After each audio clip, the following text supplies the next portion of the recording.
Hello, and welcome to the 11th video in this video series of using Godot with the Rider IDE and C# to create and modify a 3D mesh. In our last video, we did a bit of cleanup on our face selection code, the drawing of it, because if you remember from the last two videos ago and then the cleanup last video, what we were doing was we were using an immediate geometry and we were adding it as a child of the cube.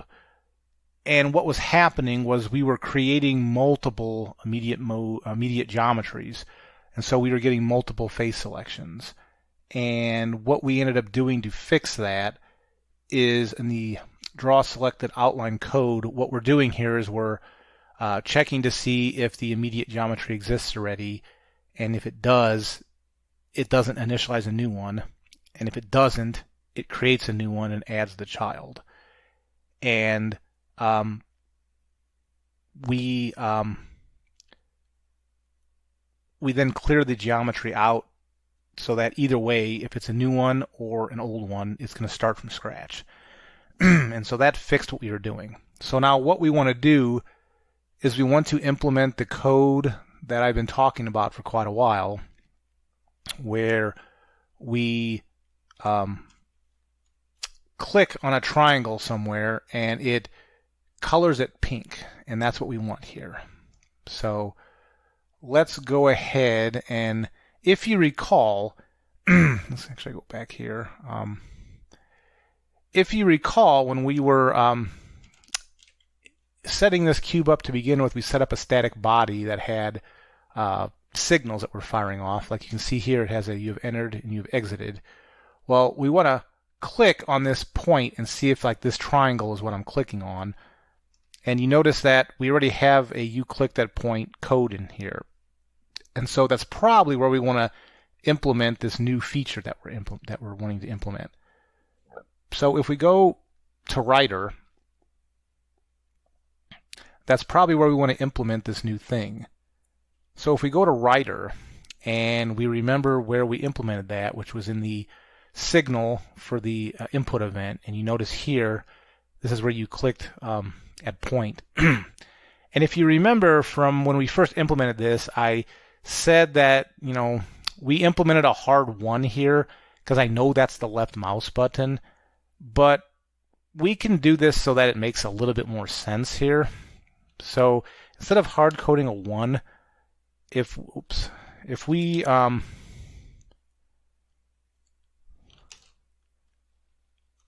implement a I thought it was mouse list. I think it's button. It is button list. So if we do a button list, we can get we can put a left in there, and then obviously, as you remember from, hopefully you remember from a few videos ago, because we have the enum issue, we cast it to an int and it all goes away. So now instead of hard coding the 1 in there, we are using this so that it's a lot more readable. Now, before we make any changes here, let's make sure that this didn't break what we had. So if we go back to Godot and play, we should be able to click the button and get this you click that point thing again, just to make sure nothing's broken. So if I click here, you click that point, okay. So at least that's no worse than what we had. So now we want to have it so that when we click the left mouse button, we don't just want to state, hey, you clicked here. We want to do some checks to see if indeed this is the triangle that you clicked on, and then if it is, we want to highlight that triangle. And the code for that is a little bit more tricky than you would think. The reason for that is, and let's go back to Godot. The first thing we have to determine is, so when you click on something, we have a static body set up, so we click here and we get a point. And so what we could do is we could set up a ray from the camera to where it intersected with the body, and we would want to find out, well, did it intersect with any of these triangles? Well, the problem is it would intersect with this front triangle, but remember, this thing goes on, quote unquote, forever. So on the back here, it's probably going to come out somewhere on one of these triangles, either the back triangle or the side triangle. Well, we don't want those highlighted. We only want, hopefully you can understand what I'm saying here. If I click here, yes, this front triangle intersects with this from the camera through the mouse, well, not through the mouse pointer, but through where the static body said it was, you clicked here. But then, it's kind of like, if you shoot a BB or a bullet into something fast enough, it's going to come out the other end. And so it also intersects with that triangle back there. Well, we don't want to highlight that. We want to highlight the one that's facing us. Well, how do we know that? How do we know what's facing us? Well, if you remember from many videos ago, we implemented these white lines coming off the faces, and these white lines are the face normal. And, I just didn't do that for, beauty, because this looks ugly, all this stuff on the screen. But if you start imagining that there is a white line like one of these coming from the camera and intersecting where I click, and then if you imagine that, and then you imagine this line coming off, and that's going to give you an angle of some sort, right? Well, depending on that angle, you're going to know if this is a front-facing triangle or not. And I'm kind of hand-waving over some stuff here, because even determining if a click even intersects with a triangle, that's some math we would have to do. Luckily, Godot has a library call for that, so we don't have to write that ourselves. But we would have to write that ourselves if Godot didn't have that library. And the same thing with the angles. We would have to grab a dot product and then do that conversion to, we wouldn't have to convert it, but we'd have to know if we need a negative angle or a positive angle. But luckily, Godot also has an ability to do that. So this isn't uber trivial, but it's also not as hard as it could be if we were writing this all ourselves. So first of all, let me bring up a picture of, there we go, of what I'm talking about with angles. And, talking about, well, this ray, or this thing you're shooting out of the camera that intersects with the cube static body, like, what does that mean? So let's pretend that this crude drawing of mine, this is the camera, and that I'm drawing a line straight out of the camera. Let's also pretend this green line here, this is the cube, and then this green thicker line, this thicker arrow, let's pretend that's one of those white lines coming off of the cube. Okay? So if the camera is directly facing the cube, you'll notice that the angle of the camera point, the camera arrow, and the surface normal, the face normal of the cube, you notice it's 180 degrees when it's facing right at it. Well, when the camera is looking like directly right on the cube, so like the cube surface normal, like this would be the bottom, let's say, of the cube, like we're sitting here and this is the bottom. Well, you notice that the angle between the camera's purple arrow and the cube's surface normal, which would be those white lines coming off the cube, we notice that's 90 degrees. So it sounds, at least initially, like, well, what we would want is, if we're directly facing it, it's 180 degrees. And if it's pointing directly down from us, it's 90 degrees, or it could be pointing up too. So it kind of seems like if it's between 180 and 90 degrees, it's a front-facing face, right? And if we look at something that's maybe a little bit off here, so, if the camera is coming in at a slightly different angle than the surface normal, but this still applies, right? Because we said between 90 and 180, let's go back here. This is the 180, so we were hopefully figuring out that anything between 90 and 180 is facing us. That's directly facing us, and that's the most that you could not This is the end that you could be considered to be facing me. Facing the camera, anyway. And so this is kind of in between, and this kind of follows, right? It's between 90 and 180. It's 135 degrees here. And, well, that face is still facing the camera. At least I would consider it to be facing the camera. If you had a line here, if the cube face was here and the arrow was pointing in the other direction, I mean, you wouldn't want to show that face. That's not a front-facing face. Hopefully that makes sense. I think the interesting thing here is just to think about this and go, well, if something, well, again, let's go back here. I'm just trying to make sure that we're on the same page here, because, you know, when you click here, this face, it seems almost trivial. Well, of course you want this face. But remember, you've got a line, that purple arrow that comes out of the camera and goes into the world. Well, it's going to come out the other end of this cube.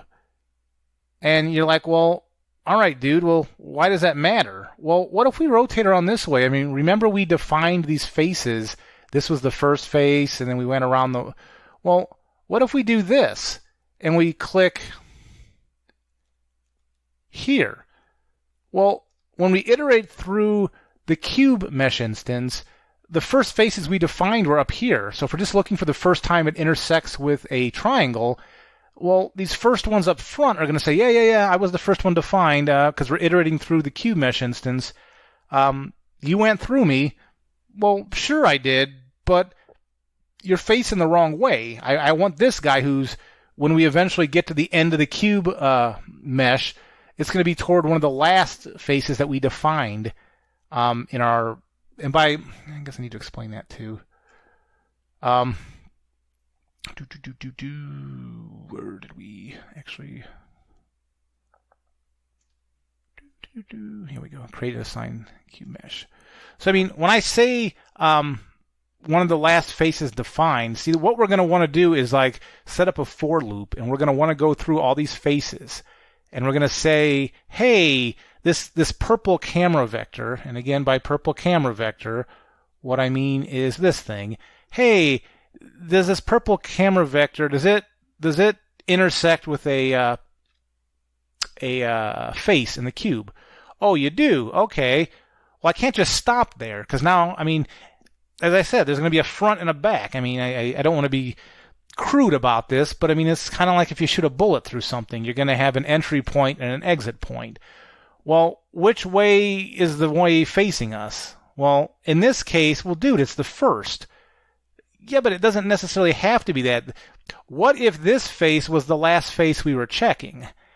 So you can't just say, oh, well, the first face and what you defined. You know, the first face and what you defined. See how we define these as front, back, top? Well, what if what if we're facing the back of the cube? So technically, the back side should be what gets hit. But because it's defined second, I mean, it's also going to come out the front. I'm hoping this makes sense. So, I mean, again, to be kind of crude, but you have to think when you're shooting these purple arrows to make a check, you have to create these kind of like these are bullets. And you have an entry and an exit point. And one of those is going to be what you want, but which one? Well, you have to know which one is facing you. You can't rely on, oh, the first one it hits. The entry point I know is the first thing in the structure. Well, you don't know that. In this picture you do, but because we set up the data structure like this, it depends on, especially once you rotate toward the back end of this. Well, now these are the back-facing ones. These are checked second, right? I mean, according to the way we set up the data structure, front is checked first and then back. Okay, well, what if we went around the back of the cube and we click here? Well, I click there.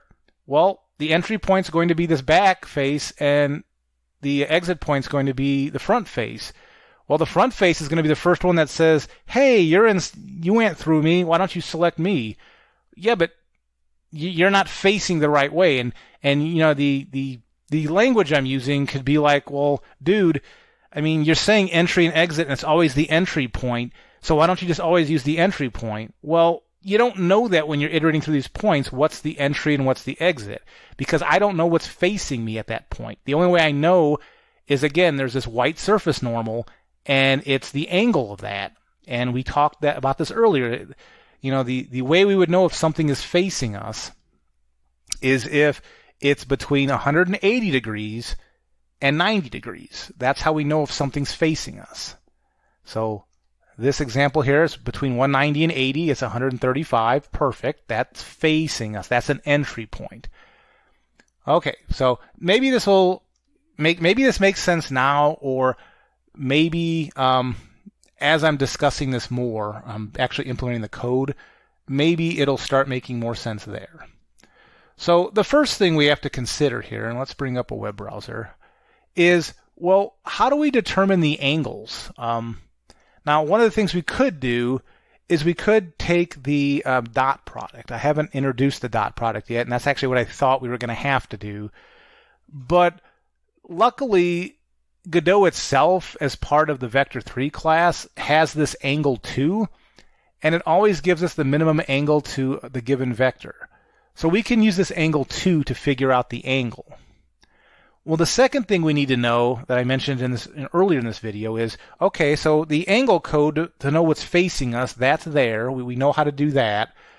But how do we need the ability to know if a point is inside a triangle. And that's actually a little bit more difficult than you would think. I mean, I looked up, and there are two ways that I found that you can do that, two algorithms you could use. But luckily, Godot implemented one of those, because there's this utility geometry class in Godot, and it has a bunch of helper things. Well, one of the things it has is this ray. Well, a ray is just a fancy way of saying an arrow, one of those arrows. You know, does this arrow intersect this triangle? And that's exactly what we want to know. So luckily, Godot supplies the two things that we need as far as algorithms to determine these things. So that's the good news. All we have to now worry about is just when to use these and what to supply them. So let's go back to Writer. And so, actually, let's go back to Godot. So let's restate what we're looking to do. So we want to left click, and then we want the facing triangle to us to be purple. And the facing triangle, the way we know what's facing us, that's that entry point I talked about, is if the angle is between 180 and 90. Because my diagram I showed, that's how we know something's facing us. So let's go back to our writer code. And let's go to the very end here where we had this input event for the static body and this left mouse button. Well, we're already doing that type of stuff here. As far as handling the left mouse button, we just want to do more than that. So the first thing we want to do is we want to try to imagine, well, what do we need here? Well, we probably need something that's going to tell us if a point intersected with a certain triangle. And if it did, what face intersected? What triangle intersected, excuse me. So let's just pretend, let's write a method here, and we'll pretend that it actually exists and it gives us back something. Oops. So let's just make a made-up function. How about we say get hit mesh triangle face index, and it's going to take a vector3, which is going to be a it's going to be our, well, let's call it a hit vector. This is going to be the vector potentially that we want to check here to see if it intersects with the triangle. And just for right now, let's just return back hard code 1. Triangle. Okay, so this code doesn't do anything useful yet, but it returns back a 1. We're pretending that this actually works. So what we can do here is we can make a call to that. We can say int face hit equals, and we can say it is the result of the get hit mesh triangle face index. And we have to send in a hit vector. Well, what would that hit vector be? Well, we want to, we're going to have to compute. The only thing we know at this point is where in space it intersected with that collision body. So that's the only thing we can send in now. So let's just send in the click position. This isn't quite what we want, because all this is telling us is, hey, you intersected in space on this point on the cube, but that doesn't really help us yet as far as, well, now we have to create that purple arrow. The purple arrow, actually, that one may not be a bad one. That purple arrow, like, all we know that hit vector we just talked about, that's just this, like this point right here. Well, we don't know. We don't know what the purple arrow is, because you could, through that point, you could make a purple arrow here, or a purple arrow here, purple arrow here. I mean, we need to be able to say, look, take the camera and go through that point, and then that's going to be your purple arrow. Well, we don't know that yet. That's okay though. I mean, that's what this get hit mesh triangle face index is going to do. So let's just send in what we know, and we know that the click position is what we know, and it's always going to return back a 1. So let's just go ahead and let's just call the draw selected outline code. And remember, that takes a face index, and the face index, well, let's call this face index hit, and then we'll send in a face index. So if this code was already written, this is all we would need, because we already have the code to draw the outline. Well, our code is always returning back 1. Well, let's go ahead and run this, and let's see. It should, the bottom left corner of well,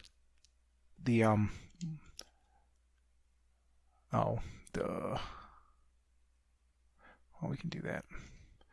So what we did here, let me do that again, because that was not very elegant of me. So we have code in the ready method that, remember it, well, actually we moved and it's doing that too. We have code in the ready method. Remember, when we were testing this, we had the 4 outlines that we selected. Let's just not highlight anything at the beginning. So let's just do that, and let's build the game again. Okay, now remember, we hard-coded that 1, so it's always, when I click the left mouse button, it's always going to select this. So, I mean, if I put the mouse there and click there, it's going to look like it's working, but it's really not. So, but anywhere we click in here, if I just click the button, see, it highlights that. So at least the code that detects the left mouse button, it highlights the first face. Well, clicking up here wasn't the first face, but our code itself was just stupidly saying it's always the first face. So let's go ahead and let's go back to our writer. So the good news is, well, okay, we're getting this code here, looks like it's complete. I mean, we're getting this and we're drawing the face hit that you said that you were going to return. Okie dokie, it's just always coming back as 1. Well, unfortunately, this method here, we're going to have to put some harder stuff in there. But that's okay. I mean, this code here is going to read very similar to a lot of the code we've done already. So I mean,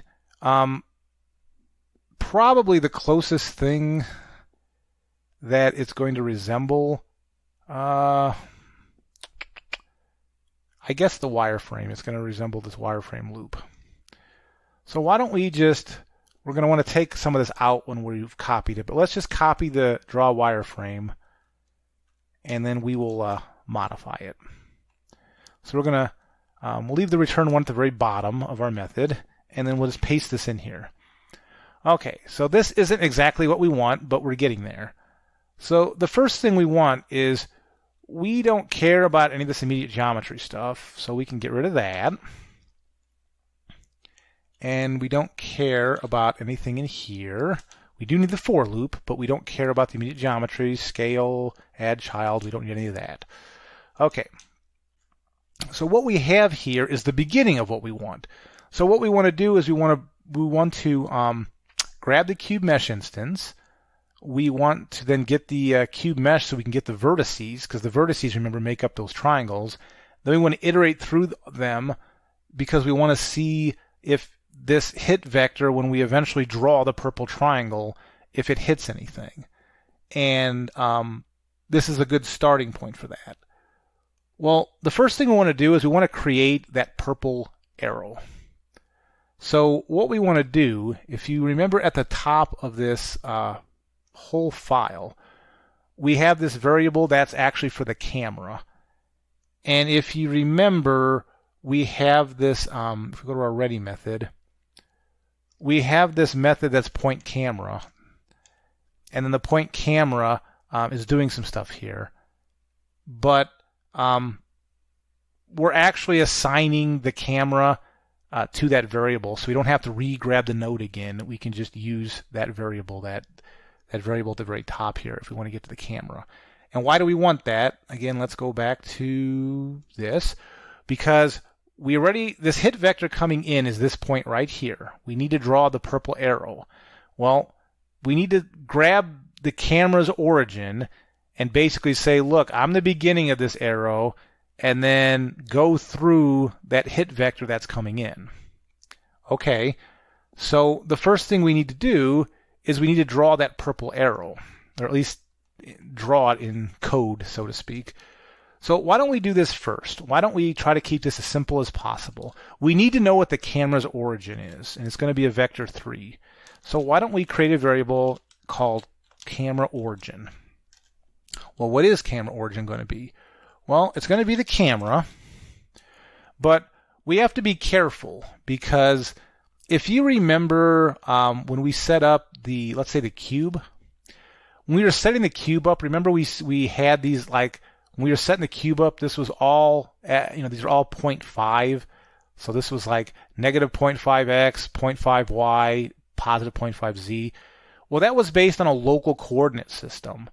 You can move this cube, right? I mean, when you drop this cube in Godot, this is a proxy object, but so like, let's pretend this was that cube. Well, I can move it up like, oops, that's the wrong thing. Let's pretend we move it up by this. Well, okay, it's actually up, but I mean, the cube is still defined as 0.5x, 0.5y, negative point, it's still defined that way. So it's like, well, I want to know where it is in space at this particular time. You have to keep in mind the difference between local coordinate space and global coordinate space. The local coordinate space, that is when we were setting up the cube. We didn't care, like we were kind of setting up a blueprint for what makes a cube's geometry, but it wasn't in space anywhere. I mean, it wasn't in a world anywhere, let's put it that way. You were just setting it up from a local point of view, how the shape of a cube would look. And then once you place it in the world, then you can move it around any place in the world that you want. Well, any place in the world that you want, that's the global transformation. And we want to make sure that we're using the global transformation when we're coming up with these things, because the global camera transformation, we need to know, in this case, it looks like it's maybe, let's just make up like 1 or 2 away from the cube here and maybe 1 up. So, I mean, we have to get the global transformation. The same with the cube. We have to get the cube's global transformation when we're doing stuff with it later. So, let's just not worry about this right now. Well, not about the cube anyway. Let's just say, look, I know you need the camera's global transformation because I need to know where it is in the world. Well, luckily the way you can do that is these vector 3s know about their global setup. So what you can do is you can say, okay, camera, give me your global transform, and then from there, give me your origin. So this is going to give us where in space, in the world that we set up, where the camera is. And then so what we want to do is we want to set up a, I guess we'll call it, we want to set up a the purple arrow. So the purple arrow would be the hit point, the hit vector, which is, well, let's just call this the purple arrow. We'll change this name in a minute. But what we want is it's going to be the hit vector, and then it's going to be minus the camera origin. And that's going to give us the purple arrow, which is this thing, the thing we're testing. So this gives us the purple arrow when we do that. Because if you remember many videos ago, when you have two vectors and you want to get it pointing in a certain direction, it's the latter one minus the origin one. So like if we would actually do camera minus the hit vector, the arrow would be pointing in this direction, and we don't want that. The arrow would be actually here. So we want to do the hit vector minus the camera origin to get an arrow in this direction. That was discussed early in this video series. It's the B minus A vector talk that we did. So this gives us the purple arrow. So now that we have a purple arrow, we want to go through the faces, and we want to see if it hit any of the triangles, and we also want to see if the triangle's facing in the correct direction. Remember, that's at 180 to 90 to 180 degrees. So what we want to do here is we have to remember that there's two things we're doing here. We're going to do vertices. We're going through the vertices, and every three vertices is a face. But we also want to check the surface normal. And I don't want to compute the surface normal myself. And if you remember, our friend, the MeshDataTool, has that stuff for us. So why don't we go ahead and create a new MeshDataTool.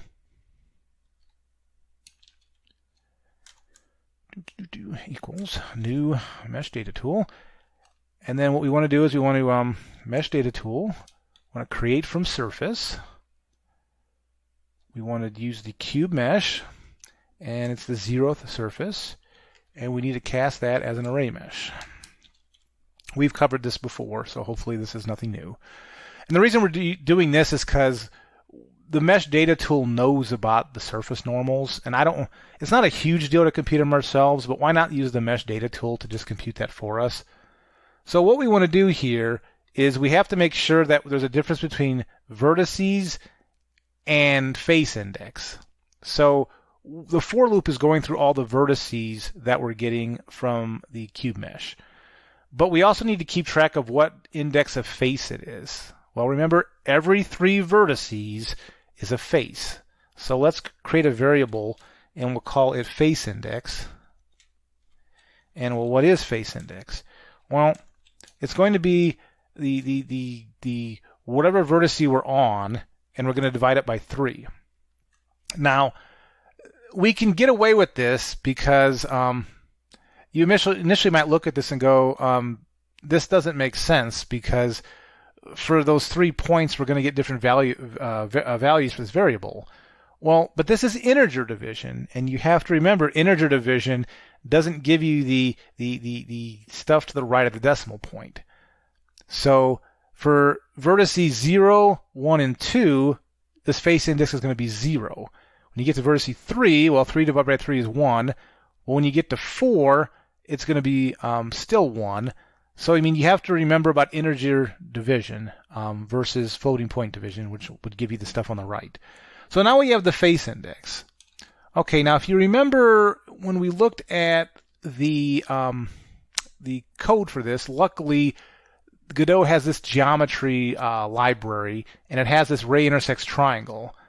And what it takes is it's going to say, give me a from, give me a direction, and then give me the 3 points of a triangle, and I'll tell you, I'll either return back a vector 3 or something else. And I think the something else, I was doing some testing, it comes back as a null. So this should be a pretty easy check. So what we want to do here is, so we want to define, this is probably overly verbose, but let's go ahead and do this just to be clear about this. So what we want to do is, let's set this up one way, and then this isn't exactly correct, but let's just start this way. So it's tempting to just say, okay, well, you know, this is how things should work. You know, vertices I is A of the triangle, vertices I plus 1 is B in the triangle, and vertice I plus 2 is C. Because that's what we've been doing for a lot of this anyway, when you're drawing the wire meshes and the immediate geometry and stuff. Well, the problem is, and this goes back to when I was talking about local versus global. So, I mean, when we set up this cube, we set it up so, like, if we just do that vertices I plus 1, and I plus 2, we're going to get this local coordinate cube where everything is 0.5 out. Well, the cube potentially has been moved somewhere. We don't want the local. We don't want to test if this point is within the local space. I mean, there's not a lot of value in doing that. We want to, much like the camera, we want to check, well, wherever you put that cube in space, what's the global transform on that so that I can test that? And luckily, we don't have to do that computation ourselves. We just have to be aware that, okay, these vertices I plus 1, and I plus 2, these are local coordinates. These are local transformations. This isn't going to help us because we're in space now. So what we want to do is we want to transform these to the global transform for the cube. And the way you would do that is, luckily the cube mesh instance, it knows how to convert. So all you would do is you would call toGlobal on this, and you would send in the vertices, the vertex that you want converted. And then, like, A will give you back where in space this vertice is. So let's go ahead and use our friend copy paste for the rest of this.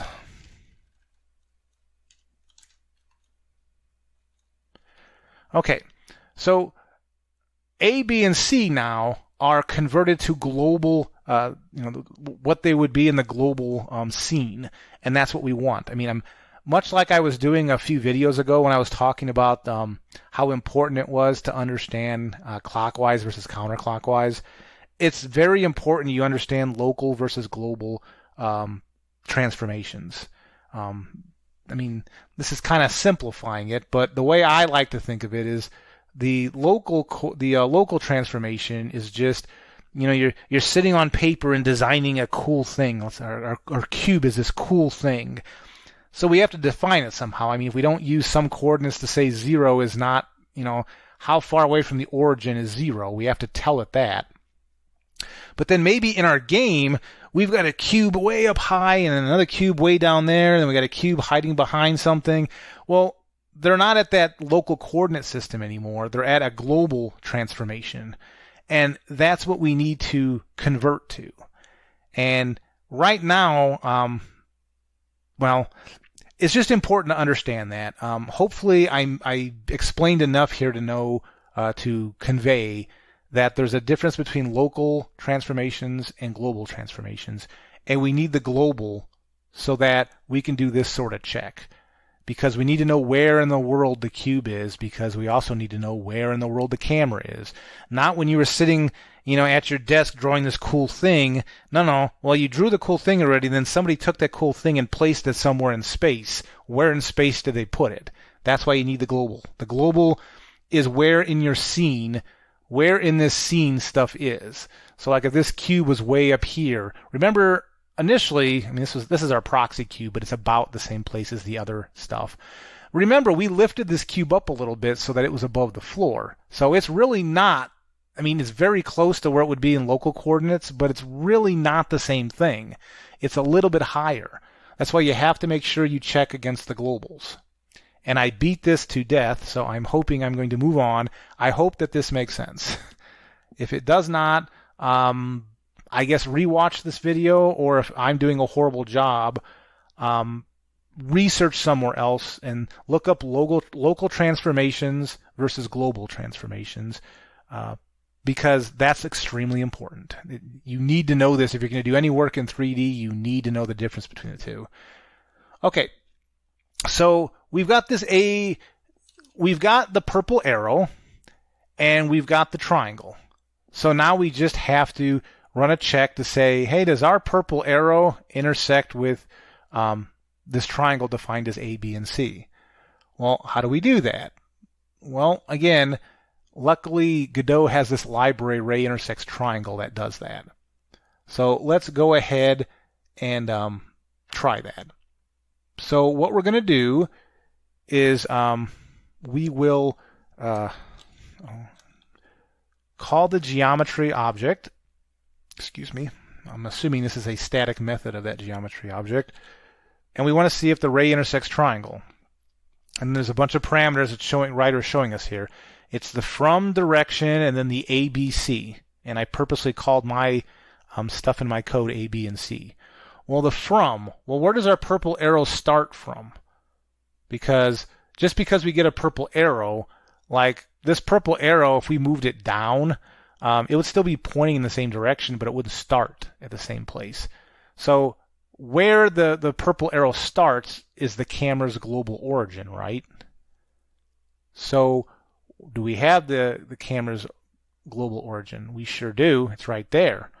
So the first thing is going to be the camera origin. The second one is the direction. Well, which direction? What direction is the purple arrow pointing at?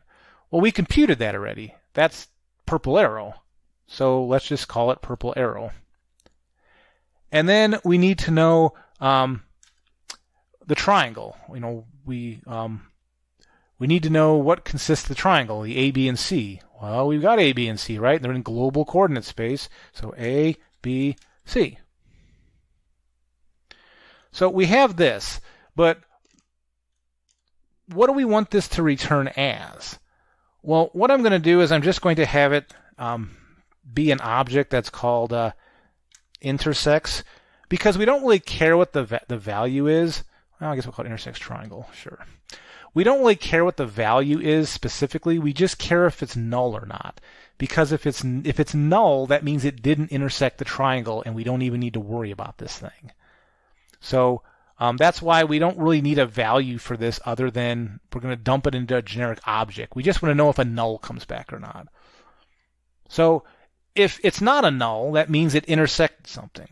So we're going to say if intersects triangle not equal to null, then that means it intersected one of those triangles. Well, is it an entry point or an exit point? That's the next question, right? And if you recall, what we defined as what makes something an entry point is if it's between 180 degrees and 90 degrees, right? So that's what we have to check against so that we know if it's an entry point or an exit point. So, because the entry point is what we're interested in. So what we're going to want to do is we're going to want to, I guess we need to be careful here. If you remember when we were doing the rotation stuff, we were using something called radians. And if you go back to my video on rotating the camera, you'll see where that I go into a decent discussion about radians.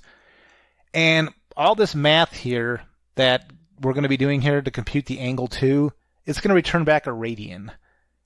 And although we could use radians, you know, we were talking about between 180 and 90. Well, those are in degrees. So I'd like to kind of use degrees. But let's first just get the angle in radians, and then we'll worry about how we convert it. So let's just call this angle. And, well, what is it? How do we get that angle? Well, let's go back and remember that I said vector 3 luckily has this angle 2, where you supply the vector and it returns back the angle, the minimum angle. Because two things that intersect like that, or they don't intersect, but two things that you're trying to compute an angle of, there's two angles you can gather from that, and this returns the minimum angle, which is what we would want here. Again, Godot, the people who made this, they know what people are using this library for, and there's a lot of very useful calls here, and they knew what they were doing with this one. Because if you computed the angle yourself, then you have to worry if it's a positive or a negative angle, and then you have to do some, you have to make a choice. And again, they did something good here. They did lots of good things here, actually. So right now, let's just call that angle 2, and then we'll worry about how to convert it here in a second. So what we want to do here is we want to say, well, the purple arrow, we want to know the angle that the purple arrow goes and the face that we're checking. Well, how do we get the face that we're checking? Well, we do the MeshDataTool, and then we do a get face normal. And get face normal, if you can see here, it takes the face index. Well, we're computing the face index here, so we can just use that. Okay. So this is going to give us an angle, but it's going to be in radians. And that's not exactly, I mean, we could make a radian check in the coming up code here that's going to be an if. But when we were discussing this, this thing, we were talking between 90 degrees, see a little degree sign up there, and 180 degrees. So why don't we just convert that to degrees, and it'll be much easier for us to then stay in a world we understand. We can just use the C# mathf library, and it has a method there that's radians to degrees. So if we just do this, now this angle is going to be in degrees, and that's perfect because that's exactly what we want. So now we want to say, well, if the angle, well, what did we want to do here? Well, if it's greater than 90 and angle is less than 180, then we know we have an entry point. So we don't need to go through the rest of the structure. We already have our face index. So what we want to do here is just return the face index. We have figured out, yes, it hit us. It hit something in the cube, and we found the entry point. And that's what we want. That's the triangle facing us. So it's just going to immediately return the face index. So down here we were returning a 1, and well, we can't do that because a 1 down here, if it ever gets to this part of the code, what this means is that I didn't find anything, but a 1 is a valid number for a face index. So what we probably want to do is make this a number that isn't a valid face index. So let's just return back. If it can't find a candidate entry point, let's just have it return -1. Well, if we do that, then up here, before we draw the selected outline, we want to make sure that we check that. So we want to say if face index hit, if it's not equal to -1, right? Because a -1 means it didn't find anything. Then we want to call this piece of code. So let's go through this one more time because I do believe this is complete. So in our static input event callback, our signal, we already had code that was doing the left mouse button, if you recall, and it just prints out the left mouse button. But then we were like, well, since it's there, let's go ahead and use this and just add on to it. So we created this hypothetical get hit mesh triangle face index, and we send in the click position, and we get back a face index. And we want to check to see if it hits something. So what we just did in this code is, well, if it doesn't hit anything, it's going to return back a -1. If it doesn't return back a -1, then that's a valid face index. Well, then that's when we call the draw selected outline. Now let's go into our get hit mesh triangle face index, and let's go ahead and go through this one more time. So this hit vector coming in, This is the point on the static body that the mouse, when you clicked on it, it intersected with. So what we're going to do then is grab the cube mesh instance. We're going to grab the cube's mesh. We're going to grab all the vertices that make up that cube mesh. And because we're going to take advantage that the MeshDataTool computes normals for us, so we don't have to do it ourselves, we're going to go ahead and establish a MeshDataTool here. And then we discussed we need to make sure we're always working in the global. When we're doing these intersection checks, we need to make sure we're in the global scene world, not in our local, when we're at our desk working in our local system. We want to be in the global scene here. So we have to make sure we grab the camera's global transformation and grab its origin. And then this purple arrow, which I'm going to rename here in a second, this purple arrow is this. Well, let's not call it purple arrow, because if somebody didn't see my diagram, this wouldn't make any sense. What the heck's a purple arrow? So let's rename this to like test vector. So the purple arrow is just going to be, hey, this is a vector that I'm checking against. So this purple arrow is the purple arrow here, but let's rename that so that it's not so tied to my diagram. So let's go up to here and let's refactor this code. And let's just call this test vector. Okay. So the test vector is the hit vector minus the camera origin, which gives us an arrow pointing in the correct direction. If we did camera origin minus hit vector, it would be pointing in the other direction. We don't want well, we could use that, but we don't want to use that in this particular case. So then what we're going to do is we're going to loop through all the vertices in the cube mesh. And because we want to know the face index specifically for this normal check, we're going to keep track of another variable inside here where we know every 3 vertices is a face. So every 3 vertices makes up a triangle. So we're going to grab the cube's triangle that we're currently on. But we're going to make sure we're at the global transformation. We have to make sure we're not in that local blueprint mode where we're at our little table just drawing what this cool thing might be. No, we need to know where in the world this actually is. Is it way up there, way down there? Where is this thing? And then luckily, Godot has this library that will allow us to send in a ray. And like I said, a ray is just kind of a fancy term for an arrow. And it'll tell you if this ray intersects with a triangle. So you send in where it's coming from, and that's the camera origin, the global camera origin. The test vector, which was the purple arrow, because that's the direction the arrow's going, and then A, B, and C is the triangle. And then this thing's going to either return back something or null. And we don't care what the value is. We just care if it's null or not. If it's null, that means you didn't intersect any triangle. The point you're trying to check against does not go inside this triangle. That's all we care about. This thing can give you back the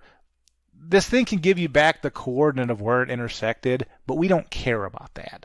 All we care about is if it's null or not. If it's not null, that means it hit something. That's all we care about. We don't care where it hit. We just care that it hit. So then we want to go ahead and compute the angle. And we're computing the test vector, which is the purple arrow. And let's look at our picture here again.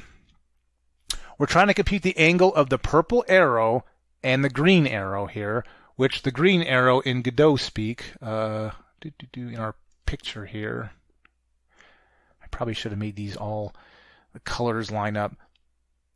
So the green arrow is actually, in this case, it's the white arrow. I'm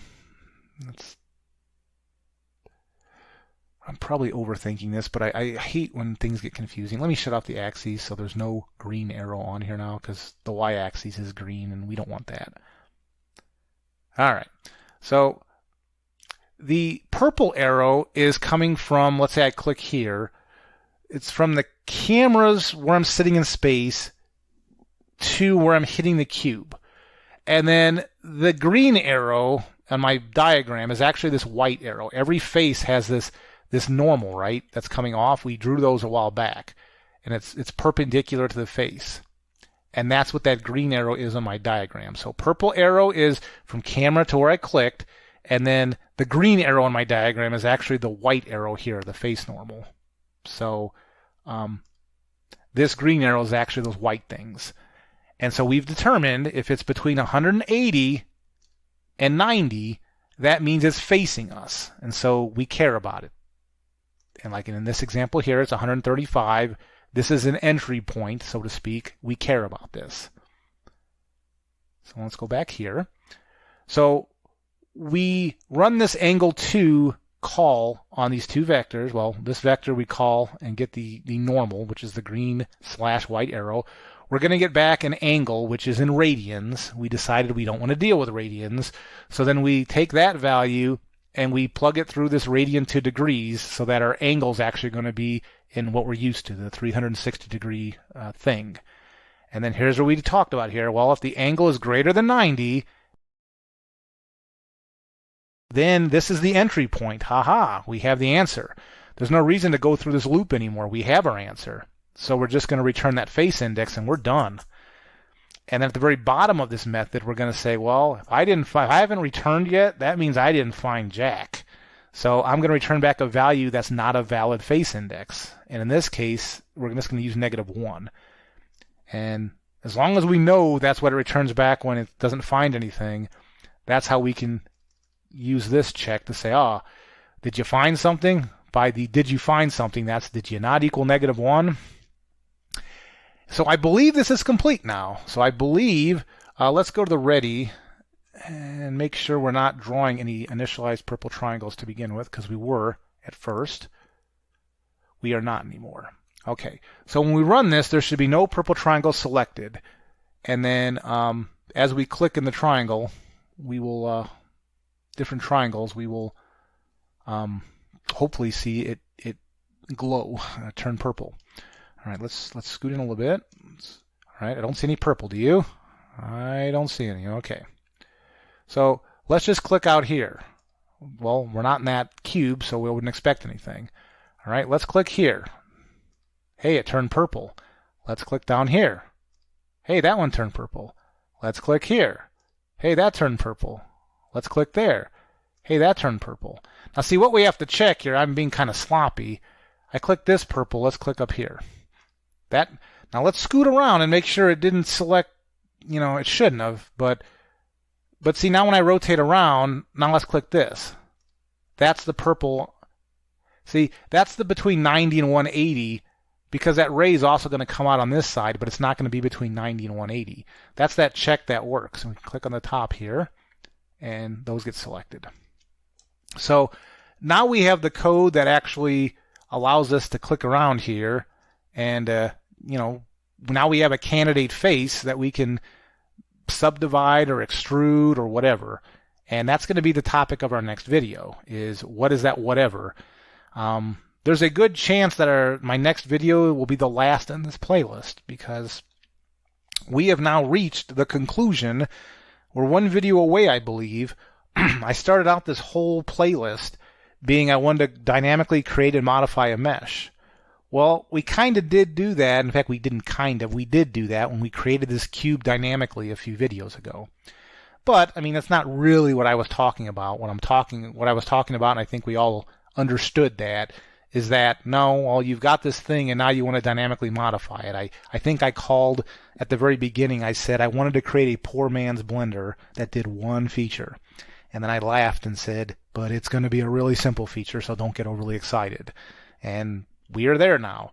So now we have the ability, I know what's selected, so now let's say I wanted to subdivide that face, or maybe I wanted to extrude it. I can do that now, because now I've actually selected. Okay, so let's summarize what we covered here, and then I will give a teaser for the last video of the series. So in this video, we actually covered quite a bit.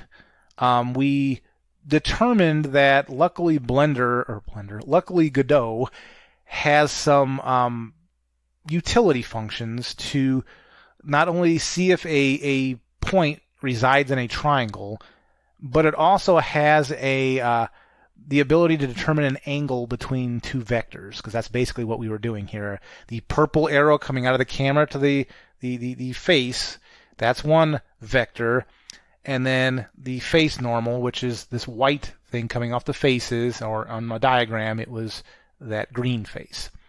So we computed that. We spent way too much time, or maybe it wasn't way too much, but I really wanted to hammer home the difference between global and local transformations, because it's fundamental to working in 3D, and I'm hoping that I'm hoping I explained it well enough where at least you know there's a difference, and even if I did a poor job explaining it, you know to go to Google and type local versus global transformations, and you can get a proper answer from somebody who actually is an expert in the field. But we did a good enough explanation to at least explain why I was concerned about getting global transformations. So we had to get the global origin of the camera. We had to get the global transformation of these triangle points on the triangle corners of the cube, so that we could run a selection check to see if we go through a triangle, and then to see if the triangle is the entry point. I mean, that's what I was using as a kind of a bullet example. You click here, there's going to be an entry point there, but then out here the bullet's going to fly out there. And so you need to know which one is the entry point, because as it's iterating through the structure, the first one you determine, yeah, you hit me, but if you're not facing the right way, you don't want to return back the thing you just first checked. You have to make sure it's facing the right way. And we determined that between 180 and 90 is facing the right way. That's how we're able to do stuff like this. And so I think I'm going to end the video here.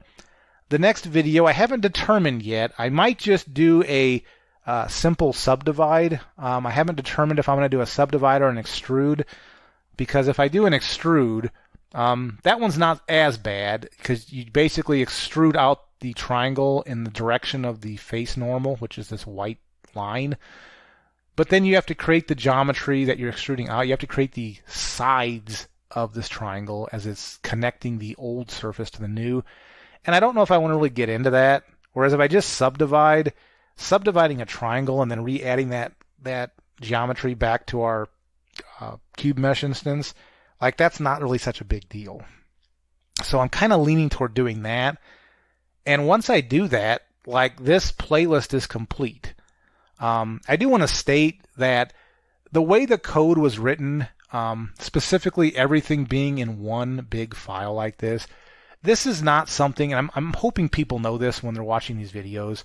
I'm doing this purposely because I wanted to keep things simple in one file, but this is not a proper way on a larger, even a medium project, to just dump everything in this one main.cs. Like, this is not what you should be doing. The code itself is correct, but, well, mostly correct. I'll talk about that in a second. But software engineering is that's a profession that people spend a whole lifetime learning.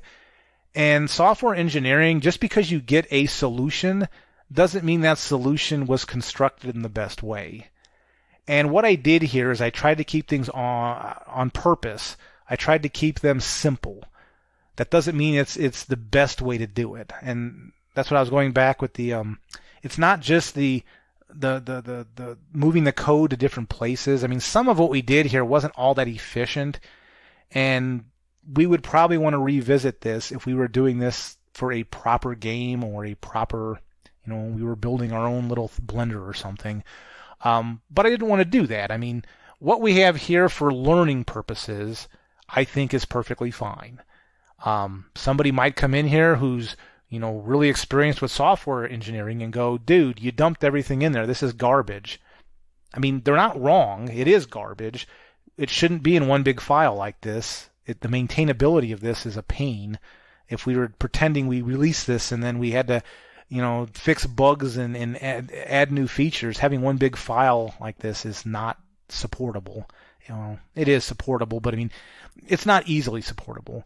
So, I mean, I'm just hoping that people watching this are looking at what I'm doing here and saying, this is a solution that just kind of up front presents the solution. But I hope you're not like, oh yeah, this dude said this is exactly how you should construct the code, and you should exactly do it this way, and put this code in one big file. And I mean, I'm hoping you're not doing that, and I don't think you are. Based on the comments I've seen on the videos, I think the people watching this know that this is not meant to be proper software engineering. This is just, hey, teach me the concept. And again, I'm not teaching because I'm not a teacher. I did the research, and I'm looking at people who are watching these videos as peers.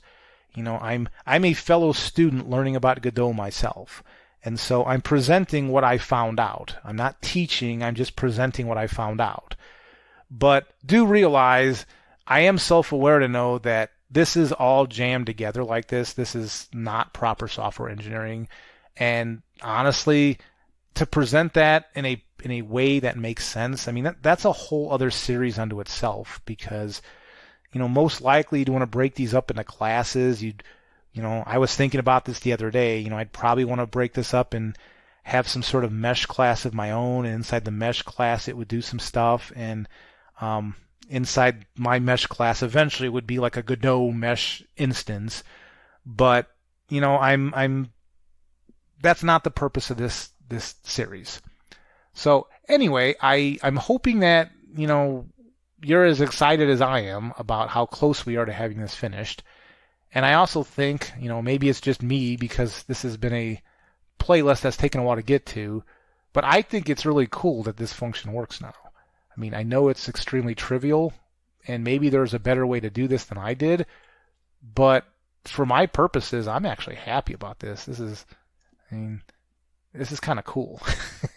Okay, so I'm going to get going here, and I will get to the final video in this series hopefully semi-shortly. But until then, I hope you all take care, and I'll see you soon.